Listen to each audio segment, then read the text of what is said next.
Hey, how's it going, everyone? Thank you so much for all the positive feedback I received on the Sorc Parse video.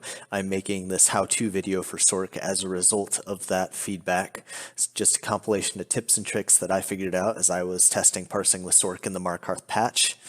My name is @RevelX, and on a final note, this is not going to be a dynamic versus static showcase. I'm just going to showcase dynamic here because I actually found through testing that dynamic was easier to do because the rotation is just very, very easy and it just feels great. So let's go ahead and get this party started. All right, right off the bat, I want to address the number one question that I received when I posted my Sorc Parse video, which was, are you really using crystal frags as your spammable? The answer is yes. Yes, I did. I just want to do a quick side-by-side right now of elemental weapon versus crystal frags to address this question. So here are the two parses with each. With elemental weapon, I got 108.7k. With crystal frags, I got 109.2k. I will note that with the elemental weapon, I had to do a heavy attack for sustain. I messed up XP a little bit, so I think DPS-wise, you can hit the same numbers. I think 109k is totally doable with elemental weapon as well. So it really comes down to user preference at that point. So let's do a further side-by-side of the advantages of each skill. Elemental weapon does not have the 800 millisecond induction that crystal frags does, okay? That just makes it feel better. It is also easier to bar swap. Because of the induction on crystal frags, you can't bar swap on a normal crystal frag cast. However, elemental weapon has no induction, so you can swap at will on an elemental weapon cast.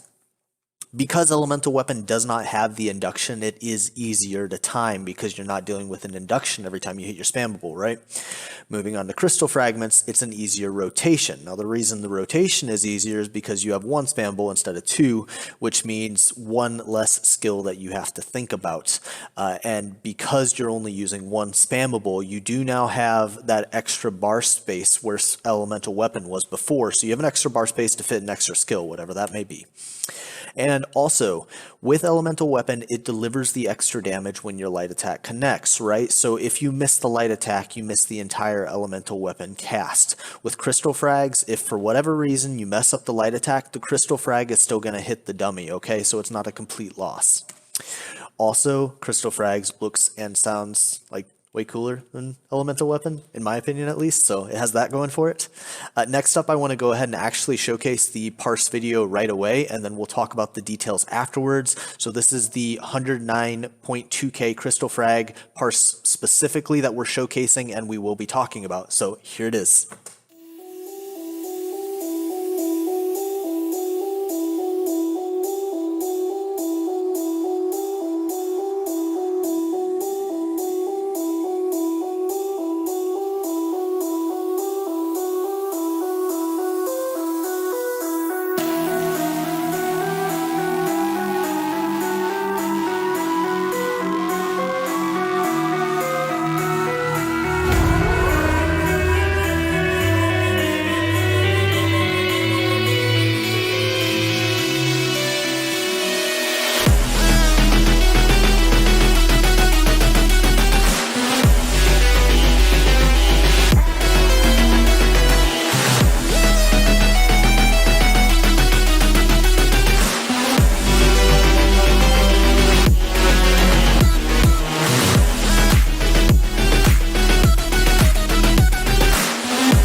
right, I hope you enjoyed the parse. Now let's get into the details of how I actually did it. First off, let's talk about the add-ons that I use. These are the same add-ons that I used for my macro how-to video. The first add-on that I use is an add-on called Light Attack Helper. This counts my light attacks and helps me make sure that my ratio is good, I'm casting fast enough, that sort of thing. The next add-on I use is Bandit's User Interface. This is a UI overhaul, a reskin, graphical more than anything else. Completely user preference. Next one that I use is the damage meter at the bottom that is called Combat Metrics. Highly recommend you pick this up if you can. We'll talk more about it later. The add-on that I use to track off balance is called Debuff Me. I don't actually have it active in the parse I'm going to showcase, but I normally do have it active. The next add-on I use is called Show Global Cooldown. That is the circular rotating cooldown motion on my skills, letting me know when the global cooldown is up and I can hit my next skill. Let's take a look at that real quick. So here I am, and I'm just going to hit Crystal Frags on this dummy, and you see when I hit a skill, there's that rotating cooldown that appears on the Crystal Frags and all my skills. So that's what I'm talking about there. It just helps make sure my timing of the global cooldown is done correctly. Next up, we have an add-on called Action Duration Reminder. Now this add-on just puts a timer on my skills so I know how long until they expire. If you look right here, I'm going to cast Daedric Prey on the dummy. So when I cast Daedric Prey, there's a 6-second cooldown that begins on it. That 6-second cooldown is the Action Duration Reminder add-on providing that. So that's what I'm talking about there. And that is the extent of the add-ons that I use for parsing. Obviously, there's several content-specific ones that I use, but for parsing, that is it. Moving on. Before we jump much farther, I just want to talk about the gear, CP, and skills that I used. It is important to set up like this for maximum damage. I did already showcase these in the parse video, but I'm mentioning them here as well, just in case you missed that. You have the gear on the left-hand column, along with the traits and enchants. You have the blue CP that I use for parsing. This is 75 points in the ritual to take benefit of the off-balance perk. The front bar and the back bar, as you can see here on the front bar, I replace the elemental weapon with bound Aegis. If you are using elemental weapon, that's what you'd swap it out with. Moving on, let's go ahead and get to the backbone of the parse. This is the prioritization order that I use when I am parsing on the dummy. First things first, let's talk about the pre-buff. A strong pre-buff is important for a strong rest of your parse, just like Wheaties in the morning. The first thing you're going to cast here is Channeled Acceleration, right? So let's take a look at that in combat. I use an add-on to swap Channeled Accel in. I hit that bad boy, and then I swap right back out of it using the add-on to do that. You can do that with an add-on to swap skills, or you can manually do it as well, whichever your preference is, does not matter. Next, I hit Boundless Storms, my 2-pet skills, and my Storm Atro. Now, I will note, in the parse video, I dropped the Atro directly on the dummy to start combat. Here, you can drop the Atro outside of the dummy and pre-buff it that way to get a little bit bigger burst. And then your first light attack is going to be after these pre-buff skills. So as soon as you complete these pre-buff skills, then you light attack, then you engage the dummy, and you start your actual parse. So you follow a priority listing on what to cast. The highest priority in the essential category is the wall and the barb trap. Keep those suckers on cooldown. Next thing, you have the crystal frag proc. Now this is the proc specifically, not the spammable cast, okay? Every time it procs, it is second highest priority, also essential tier. And your final essential tier item is Daedric Prey on cooldown. Now this has a 6-second cooldown, so you want to keep it on cooldown. You want to keep all of these skills constantly hit. Okay, the only time that one should not be hit is if you're having to prioritize within the essential tiers, right? So wall and trap are always #1 priority. Then you have crystal frag, and then you have Daedric Prey in that order. But ideally, you just want to keep them always up altogether. Moving on to high priority, these are the things that you hit after all of your essential tier items are completely done. If all your essential tier items are up, this is what you do next. You have Boundless Storm that you hit from your back bar, and you have Volatile Familiar. You need to always cast Volatile Familiar from your front bar, okay? On the front bar, when you cast it, it can proc the Crystal Frag. If you cast it from the back bar, it cannot proc the Crystal Frag. So always cast it from your front bar. So that's high priority. After you have all your essential priorities and then you have your 2 high priority items, that's when you just go to your normal spammable. Now your normal spammable here is Crystal Frag or Elemental Weapon, depending on what your preference is. We talked about that earlier, don't forget. So one of those two, your spammable. Next up, let's talk about execute. All right, so you roll into execute. Now, as you go into execute, specifically when there's only like 1,000,000 left on the dummy, you really want to have your barb trap up, you want to have your wall up, possibly your boundless storm up, depending how it lines up. You want it to end right as or before the parse ends, so you don't lose extra damage there. And then in the execute phase, when you're about 700k health, that's when you want to get your last Daedric Prey cast in. You do not want to cast Daedric Prey past 700k as you get closer and closer to the target dying, because after 700k you risk it not actually exploding at the end, and you risk not getting any damage from it, from the direct damage portion of it at least. Then, so ideally you have everything lined up, everything ticking. You roll into the 700k mark, right? 700 to 800k, you cast your last Daedric Prey, and then you just hammer that sucker into the ground with non-stop crystal frags or Psychic Weapon, you know, whatever your preference is. Obviously, if a crystal frag proc occurs, then hit that as well. And then your ult order, very, very simple with a Sorc. You cast nothing but Storm Atronachs. You should be able to fit 4 in. If you're doing the rotation slower or less damage, then you might be able to fit more than 4. But at maximum speed, you are going to fit 4 in. And that last one does, of course, need to be in execute when you cast it. So that is the dynamic rotation prioritization. Next, I want to go ahead and jump into some specific considerations for the Crystal Frag and the Daedric Prey skill. So let's go ahead and do that. All right, so let's take a look at Crystal Frags. Now, the Sorc rotation as a whole is a very easy rotation, which means you should have an even higher focus on making sure every single cast is correct.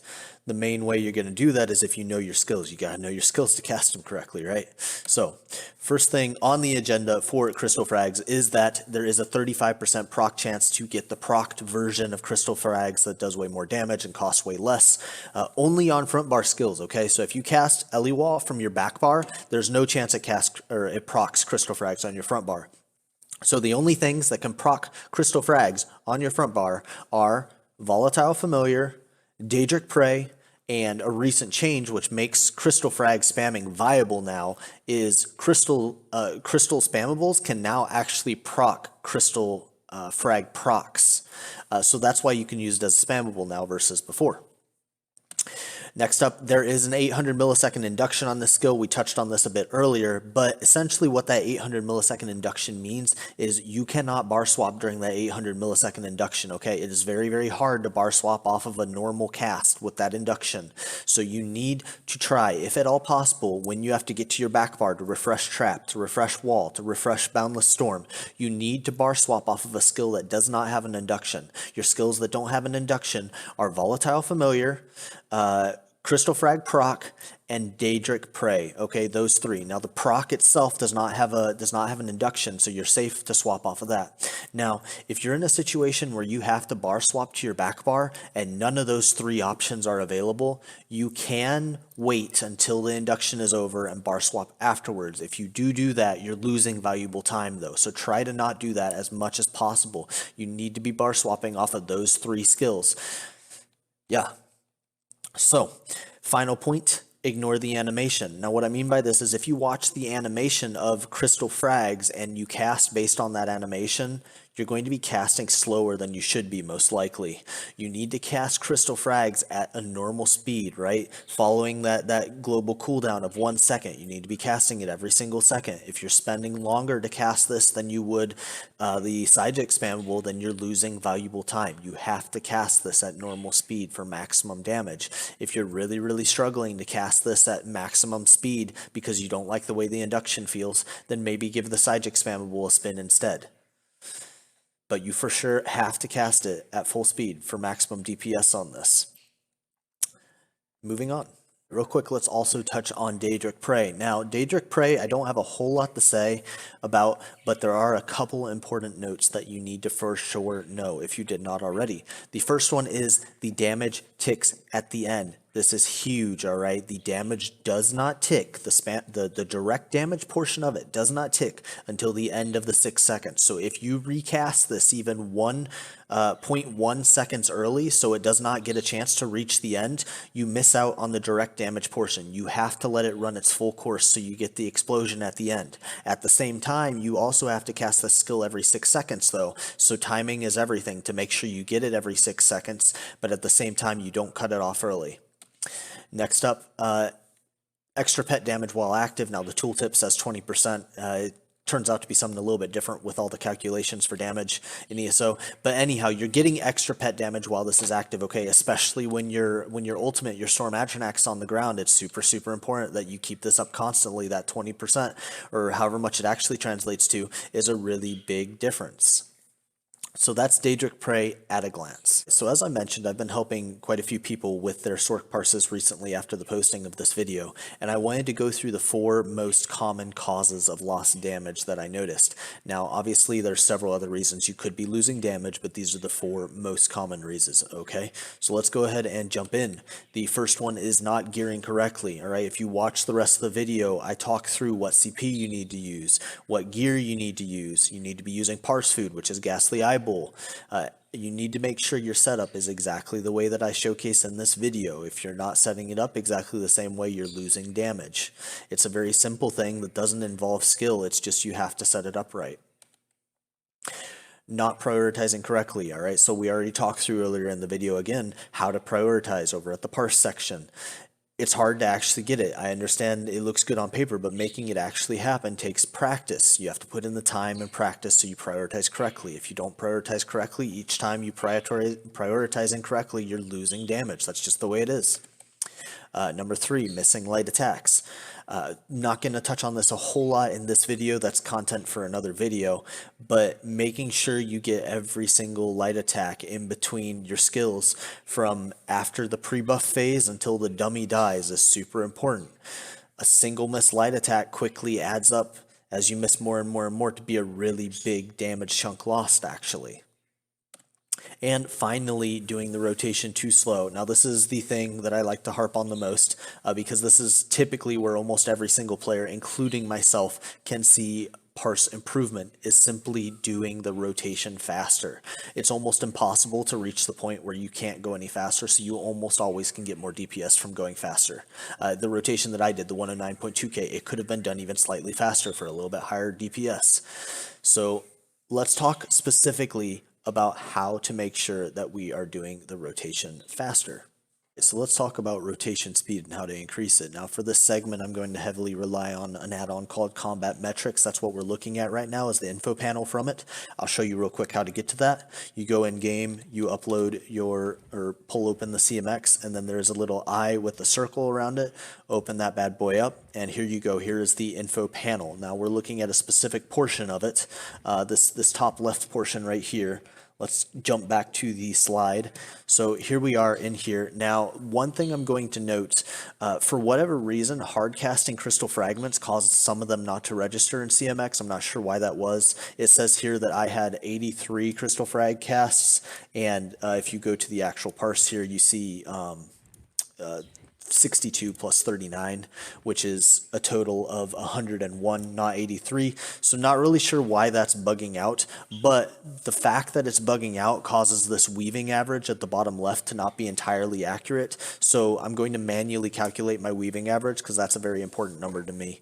The way you calculate that is, so the parse lasted 192.22 seconds. That's from the parse window, and there was 183 skill casts, and 192 divided by 183 skill casts equals I'm casting on average at 1 second, 1.05 seconds each cast, which means that 0.05 seconds is the time wasted because perfect cast speed is 1 second, exactly, right?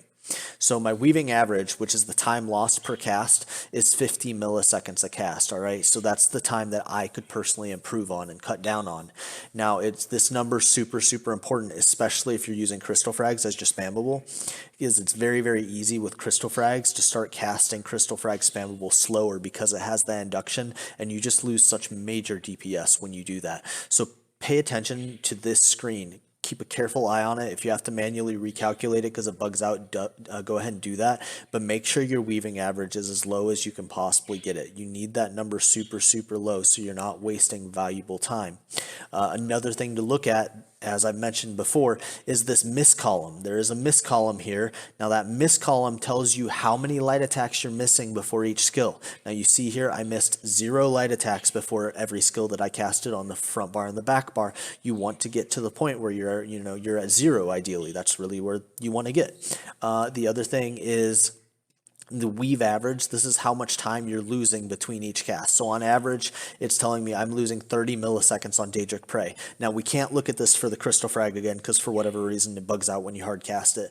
But for Daedric Prey, 30 milliseconds is how much time I'm losing. For Volatile Familiar, I'm losing 50 milliseconds, and so on. So you can kind of see what's costing you the most time here.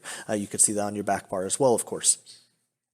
So that is a metric to judge yourself on how your speed is. And if that number is high, if you have a really high weaving average, if you're losing 100 milliseconds, 200 milliseconds a cast, that is a big thing to work on, right? That's a massive DPS gain to be had there. Casting faster is a way to gain more DPS no matter where you are in the parsing life cycle. So that is how to increase speed. And that's a wrap. Well, we made it to the end of the Sorc how-to video, and thank you so much for watching. Sorc is just in this fantastic spot right now where it has single target high meta DPS that makes it a great option for experienced players, and at the same time, it's just got this so easy dynamic rotation, which makes it a fantastic starting point for newer players just learning rotations and all that sort of thing. So it's just in this good place right now for the Markarth patch specifically. If you did enjoy this video, if it did help you, please go ahead and hit the thumbs up and the subscribe button. These videos take a massive amount of effort on my part to compile and to try to put it in a form that it actually makes sense. The information does, at least. So lots of effort on my part. So your thumbs up and subscription would definitely be appreciated. Leave a comment below as well, and I will do my best to answer them when I have a free moment. I will have a Discord invite in the description below as well if you want to join the guild that I co-lead on the PCNA server. Other than that, I will have my Discord @name if you want to reach out. And additionally, if you are feeling very generous, I will have my in-game name, which is of course @RevelX, listed there as well. And you can feel free to send potions my way because this takes a massive amount of potions. Yeah, but thank you so much for joining. I hope you have a fantastic rest of your day, evening, night, whatever it is, and have a great one.